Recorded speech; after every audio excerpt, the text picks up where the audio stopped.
जय श्री कृष्णा, जय श्री राधे। मैं पंडित प्रदीप कृष्ण शास्त्री आज फिर उपस्थित हूँ एक नए विषय के साथ।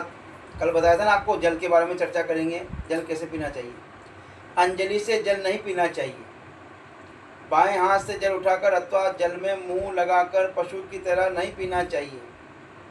बाएं हाथ से पिया हुआ जल आदि मदिरा के समान माना गया है, जिसकी शुद्धि चंद्रायण व्रत से होती है। खड़े होकर जल नहीं पीना चाहिए। जल हमेशा बैठकर पीना चाहिए। यदि पानी पीते पीते उसकी बूंद मुंह से निकलकर भोजन में गिर पड़े तो वह खाने योग्य नहीं रहता। पीने से बचा हुआ पानी पुनः पीने योग्य नहीं रहता।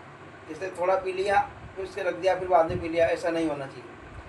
पैर धोने, संध्या करने तथा पीने से शेष बचा हुआ जल स्वान मूत्र के समान अपवित्र होता है।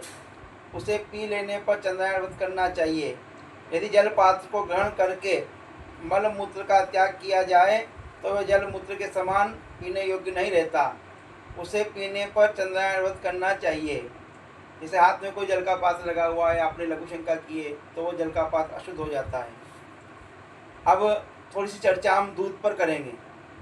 ब्याने के 10 दिन जिसके 10 दिन ना बीते हों, ऐसी गाय का दूध तथा ऊँटनी तथा खुर वाले पशु, घोड़ी आदि, भेड़ और गर्भिणी जंगली पशु, स्त्री और मरे हुए बछड़े वाली गाय का दूध नहीं पीना चाहिए। जिसका बछड़ा मर गया हो ऐसी गाय का दूध भी नहीं पीना चाहिए। गाय, भैंस और बकरी के दूध के सिवाय अन्य पशुओं के दूध का त्याग करना चाहिए। इनके भी ब्याने के 10 दिन के अंदर का दूध काम में नहीं लेना चाहिए। जिस गाय को ब्याए हुए 10 दिन भी न हुए हों, उसका दूध तथा ऊँटनी का दूध, भेड़ का दूध पी जाने पर चंद्रायण व्रत करना चाहिए। ब्राह्मणों को भैंस को भैंस का दूध, दही, घी, स्वास्तिक और मक्खन नहीं खाना चाहिए।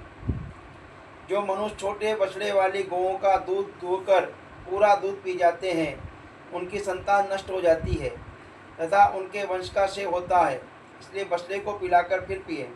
जिस दूध में से चिकनाई निकाल दी हो, जो दूध फट गया हो, जो बासी हो, वह दूध नहीं पीना चाहिए। लक्ष्मी चाहने वाले मनुष्य को भोजन और दूध को बिना ढक के ना छोड़ें, इनको ढक कर रखना चाहिए। यह हमारी आज की चर्चा जिसमें जल और दूध के विषय में थी। अब हम कल बात करेंगे भक्ष्य अभक्ष्य पदार्थों के बारे में। किस स्थिति को कौन सी चीज़ नहीं खानी चाहिए। ये देखो, दबाव नहीं है कि आप सब लोग इस बातों को मानें।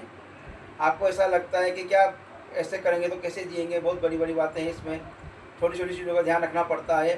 तो ये सबके लिए नहीं है। जो मानेगा, जो काम में लेगा, वो ले सकता है। कल चर्चा करेंगे किस स्थिति को कौन सी चीज़ त्याज्य है। आज सभी को जय श्री कृष्ण।